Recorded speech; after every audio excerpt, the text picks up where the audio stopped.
श्रावण महिन्यातला दुसरा सोमवार आता येईल त्या 4 ऑगस्ट 2025ला येत आहे।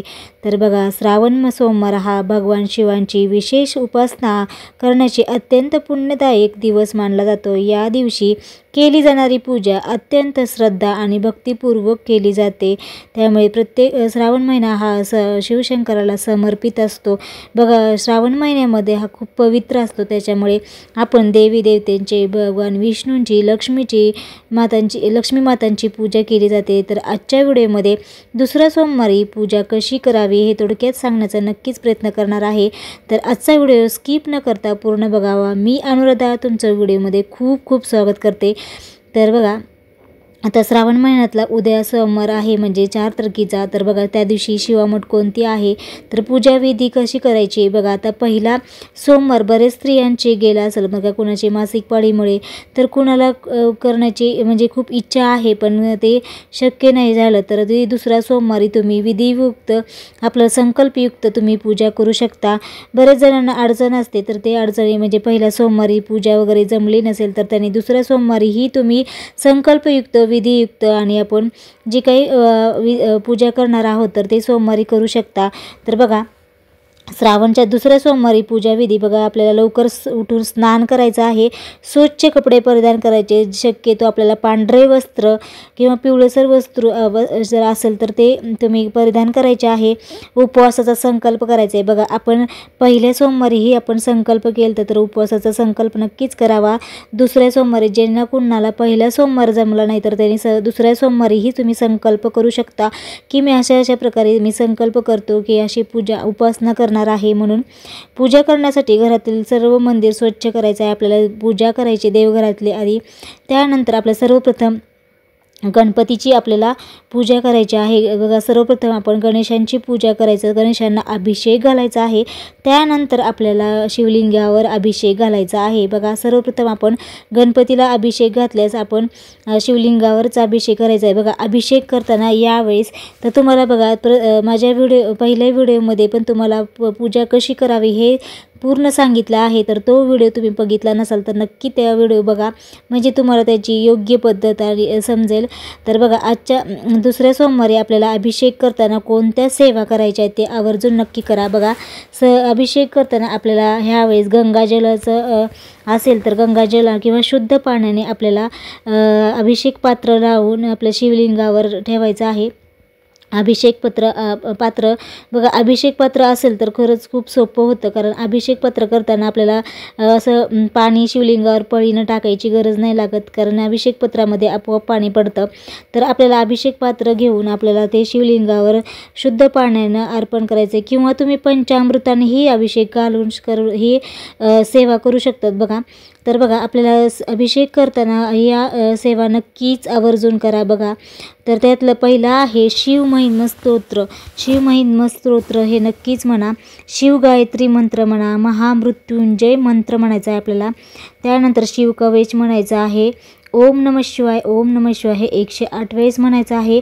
आणि सगळ्यात शेवटी शिवाष्टोत्तरी नामावली म्हणायचं आहे। त्यासाठी आपल्याला 108 बेलपत्र घ्यायचं आहे। जर तुम्हाला 108 बेलपत्र मिळाले तर चांगलंच आहे। तर बघा, नाही भेटलं तर 1 बेलपत्र जर अर्पण केलं तर तेच आपल्याला परत उचलायचं आहे आणि परत ठेवायचं आहे। असं अष्टोत्तरी नामावली म्हणायचं आहे। तर ही सेवा नक्कीच या अभिषेक करताना सेवा करा। खरंच या सेवेमुळे काय होतं तर बघा, अकाली मृत्यू, अकाली संकट तुमचे दूर होतील। जेव्हा पितृदोष असेल, घरामध्ये जर कुणाला रोग असेल, कुणाला बघा आता बरेच जणांचे वेगवेगळ्या अडचण असतात, बरेच आहेत, तर ही सेवा नक्की आवर्जून करा, कारण बघा या खूप सोप्या सेवा आहेत। तर बघा, ह्यावेळेस दुसऱ्या सोमवारी शिवामूठ आलेली आहे तीळ, तर तीळ आपल्याला पांढरे तीळ घ्यायचे आहे। तर बघा, बरेच जण म्हणतात का काळे तीळ किंवा पांढरे तीळ, तर आपल्याला पांढरे तिळाचे शिवामूठ घ्यायचे आहे, कारण ते पांढरे तीळ हे आपल्या शुद्धतेचा, मनशांतीचा, सौख्याचं प्रतीक असतं। तर बघा, आपल्याला त्यामुळे पांढरे तिळाचंच आपल्याला शिवामूठ घ्यायचे आहे। तर काळे तीळ हे पितृदोषासाठी, नकारात्मक ऊर्जेसाठी वापरला जातो. तर त्यामुळे आपल्याला इथे पांढऱ्या तिळाचेच शिवामूठ घ्यायचे आहे. तर हे शिवामूठ आपल्याला कोणत्या हातात घ्यायचं आणि शिवामूठ वाहताना अर्पण करताना कोणता मंत्र म्हटला जातो हे पण मी माझ्या व्हिडिओमध्ये नक्कीच सांगितलेलं आहे. तर तो व्हिडिओ बघितला नसेल तर तो पण नक्की बघा. तर बघा आपल्याला शिवामूठ व्हायचे आहे.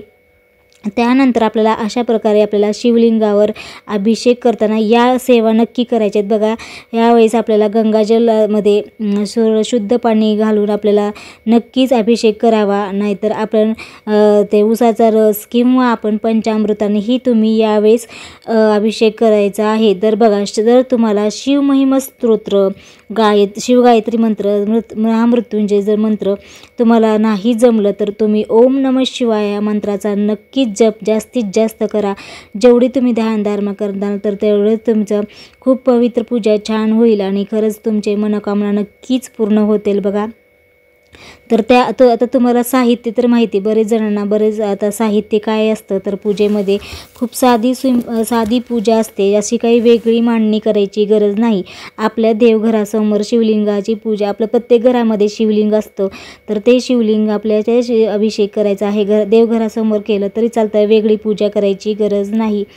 बघा तर आपल्याला अशा पद्धतीने पूजा करायची आहे. त्यानंतर आपल्याला सगळ्यात शेवटी आपल्याला बेलपत्र अर्पण करून फुलं अर्पण करायचं, धूप दिवा सर्वप्रथम आधी तुपाचा किंवा आपला साधा दिवा प्रज्वलित करून हे सर्व सेवा करायच्या आहेत. त्यानंतर आपल्याला आरती करायची आहे. सर्वप्रथम गणपतीची आरती करायची, शिवशंकराची, देवीची आरती करू शकता. त्यानंतर तुम्ही नैवेद्य म्हणून खडीसाखर फळं पण तुम्ही दाखवू शकता. आपण त्या दिवशी व्रत असतं, आपल्याला त्या दिवशी फलाहार घेऊन उपवास करायचा आहे. त्या दिवशी मीठ खाल्लं जात नाही. बघा बरेच जण म्हणतात की मीठ खायचं का, तर मीठ नाही खायचं. कारण एक दिवस कोणी पूजा झाल्यानंतर एक वेळेस जेवण करतात, नाहीतर कोणी दिवसभर फलाहार घेऊन ते उपवास करून दुसऱ्या दिवशी आपल्याला ते उपवास सोडायचा आहे. तर अशा प्रकारे आपल्याला दुसऱ्या सोमवारीची पूजा करायची आहे आणि ह्या सेवा नक्कीच करा. तुमचे सर्व संकट दूर होतील आणि तुमचे जी काही तुमच्या दुःख, दारिद्र्य, रोग, बाधा यातून तुम्हाला सुटका मिळते आणि पितृदोषही तुमचा कमी होतो. तर या सेवा नक्कीच करा. तर आजचा व्हिडिओ तुम्हाला कसा वाटला ते नक्की सांगा. आजच्या व्हिडिओमध्ये तुम्हाला सांगण्याचा नक्कीच प्रयत्न केलेला आहे. तर आवडला असेल तर नक्की चॅनलला लाईक करा, शेअर करा, सबस्क्राईब करा. अशा छानशा व्हिडिओमध्ये पुन्हा भेटूया. तोपर्यंत सगळ्यांना श्री स्वामी समर्थ. जय जय स्वामी समर्थ. ओम नमः शिवाय.